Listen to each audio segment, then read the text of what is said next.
Be still and know. You know, just to slow down the brain, just to slow it down,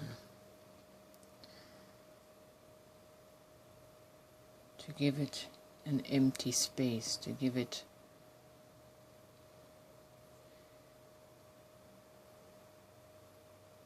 I guess empty space. I always misunderstood that. Actually, I didn't understand it previously, what that meant, to empty your mind. No, it's just to allow for a little window where there is no activity happening, right? With endless chatter and conversations in the mental mind. And that little window of meditation can then allow for the more organic feelings and intuitive thoughts to arise, the internal thoughts, rather than the chatter, you know, that is picked up and accumulated in conversations and in arguments and in debates. That is noise. That is just noise that goes in here and goes out here, and after you've had the conversation it feels absolutely empty, and often it will make you feel like drained. That's when you know when you have been in the mental space, in the ego space. But yeah, just like I was sitting there, just to be still and know, right? To create a stillness. And for many people that does take discipline. You have to really go out of your way to create that still space without distraction. So, and then in that still space,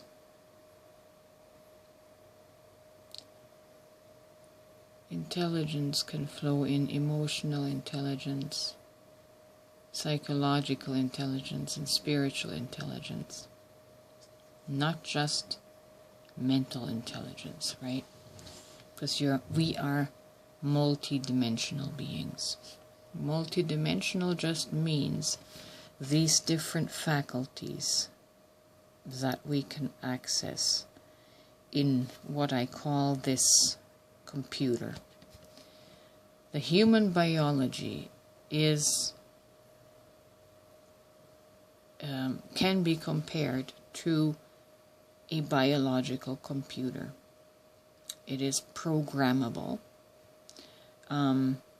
It comes with certain hardware, and for the most part we share all the same hardware. It's kind of like PC and Mac, right? The computers. The bare basic material is the box and the screen. Everybody has that. The box is the body, and then the screen, the monitor, is your head. And that's the very basic elemental hardware. And then you have the different operating systems like Windows, Apple, Mac, and Linux that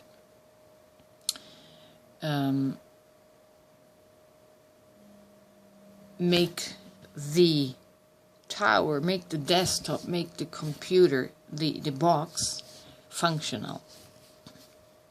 And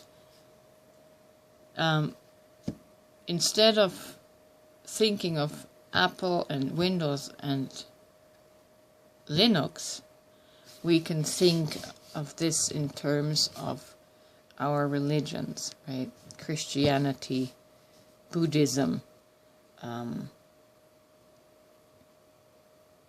Orthodoxy, whatever your profession is, whatever your operating system is. And then based on your operating system.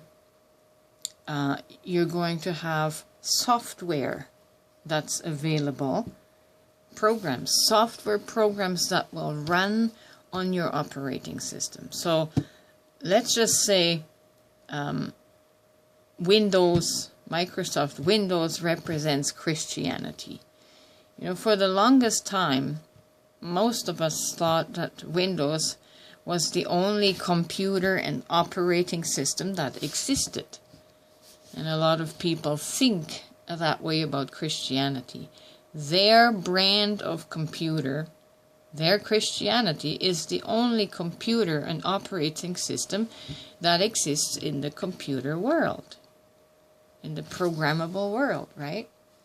Well, we have since learned that that's not true, that there is Apple, Macintosh, and there's Linux, and these operating systems function differently and they run different programs. So, but I think this is an excellent analogy, and I was thinking of that in terms like, you know, some of you listening to my videos and my musings, you might think this lady is completely off the rocker. She's nuts with all the stuff that she talks about, rambles on about, right? But that's because I am running a Linux system, not a Windows system. You see, the computer language between Windows and Linux is completely different. We can run similar software that performs similar tasks, but they function entirely different. They run on an entirely different language. And yet they are both computers and operating systems that get things done. In fact, the Linux operating system is not as prone to viruses like the Windows computers are. And again, it's a good analogy to compare with Christianity. Christianity is buggy and full of viruses. You always get malware running in the background, and this malware is the psychological abuse that we were programmed with from the Bible, or let's say how the Bible was taught to many of us, and how we read it. When we take it literal and we read the Old Testament, it's a horror story.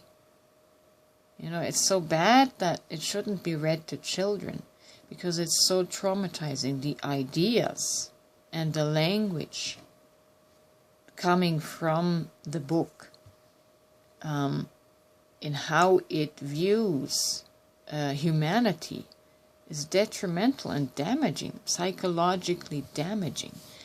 And that is the malware that runs in the background with Windows, or the malware that runs in the background with Christianity.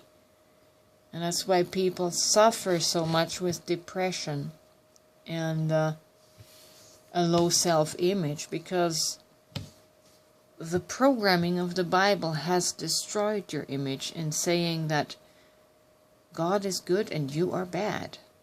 You know, that is programming. And if you get years of that, it's going to infect your computer with viruses. And sometimes the Windows computer becomes so infected and so bad that it becomes inoperational or unoperational, unfunctional. And you have to basically toss it out. How many of you have lost a Windows computer because it was so buggy and so full of viruses it couldn't be trusted? And it stopped, working. So you have to throw it out and get a new computer. Are you going to get a new Windows computer even though you know it's prone to becoming infected? Or are you going to try a different operating system? like Linux or Mac, right? You're going to have to learn a new language. You're going to have to learn to run new programs. But you're going to run less buggy, and you won't be infected as much. And a Linux machine is very easy to recover. So, yeah, I thought I would use this analogy. And if you think of humanity as this, as computer hardware that is programmable with all kinds of programs, and it can run on all kinds of operating systems, and why we often don't understand each other, because we use different language. We run on different programs, right? But at the end of the day, we're all computers, and we have all been programmed with software. And our software was installed when we were children, during childhood, when our brains were blank slates, and like sponges, we absorbed all the information that the environment provided. And if you grew up in a Christian environment, you're running on Windows. And it might run good for a while, but over the years it's going to accumulate the viruses and in the end render you broken and non-functional. But then there's always another option.